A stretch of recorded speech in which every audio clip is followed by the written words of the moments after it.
Looking back on the outbreak of World War II, a young Polish fighter pilot recalled the naive optimism of 1939.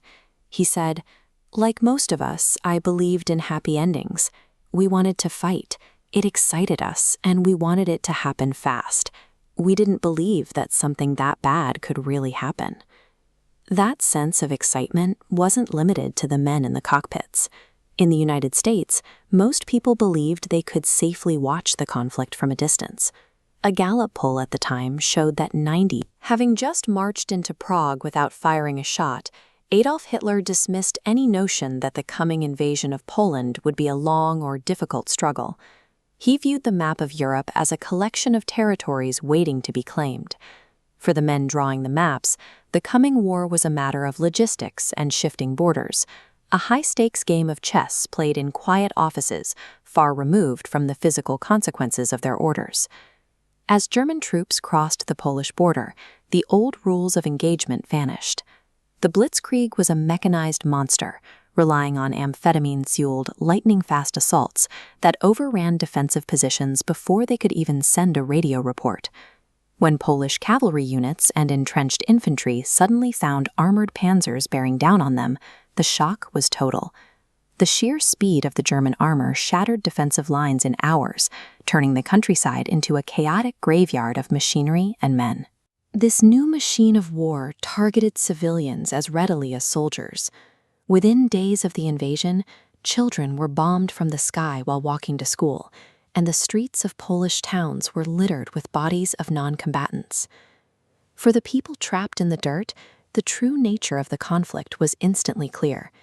The sanitized strategies of the High Command had dissolved into a mechanized bloodbath. Hitler's arrogance reached its peak with the invasion of the Soviet Union. He was so certain of German superiority that he predicted the entire country would be conquered in just 14 days. This was the scale of Operation Barbarossa. In the summer of 1941, the German military hurled 3.6 million troops across a 900-mile front, expecting to swallow the Russian landmass before the onset of winter. But as the summer faded, autumn rains turned the unpaved roads into a thick sludge. Then temperatures plummeted to -40 degrees.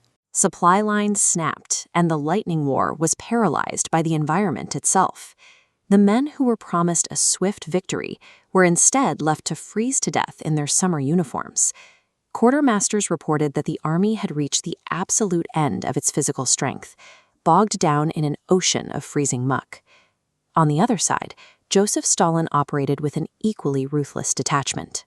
He issued Order 227, not one step back, and authorized the execution of hundreds of thousands of his own terrified, exhausted soldiers for the crime of retreating. In the siege of Leningrad, the city was forced to starve for over 2 years. Residents boiled grass for soup. Corpses were left to freeze in the open streets, and the desperate population eventually turned to cannibalism just to survive. The Eastern Front proved that ideological arrogance cannot command nature. It simply forces millions of ordinary people to starve and freeze for the sake of an impossible map. In the Pacific, the Japanese government sold its military expansion as a glorious liberation, a divine destiny to rid Asia of Western influence. But for those captured, the reality was systematic brutality. Allied prisoners and Southeast Asian civilians were worked to death on projects like the Burma Railway, or forced to march across the Philippines under conditions of extreme starvation and abuse. The combat took place in the humid rot of the jungle. In places like Papua New Guinea, soldiers hacked their way through terrain infested with typhus, malaria, and crocodiles. The heat was suffocating, and the heavy rains turned every path into a swamp. In many of these island campaigns, the majority of the men who died were never hit by a bullet. Their bodies simply gave out, consumed by severe malnutrition and tropical diseases. Whether in the Russian snow or the Pacific jungle, the biological limits of the human body were totally ignored by the propagandists drawing lines on the globe. The strain of years of combat eventually forced a psychological collapse that transcended nationality. Militaries on all sides executed men for cowardice or desertion, ignoring the fact that the human mind can only endure so much trauma before it shatters. But the darkest reality of World War II took place entirely away from the battlefields. The true horror of the conflict was the systematic, industrialized extermination of captive populations. Across Asia, the Japanese military operated a sprawling system of sexual enslavement, forcing thousands of captive women to serve the troops. At facilities like Unit 731, living human beings were subjected to biological weapons testing and medical experiments without anesthesia. In Europe, the Nazi regime meticulously murdered 6 million Jewish people, alongside millions of other minorities. At the same time, Allied and Axis air forces deliberately firebombed dense urban centers, turning hundreds of thousands of civilians to ash. This is the result of total war. It happens when leadership views human beings strictly as abstract numbers, inevitably turning entire nations into mechanical slaughterhouses. It is easy to look at the history of this war through a Hollywood lens, focusing on the grand strategies and the clear lines between good and evil.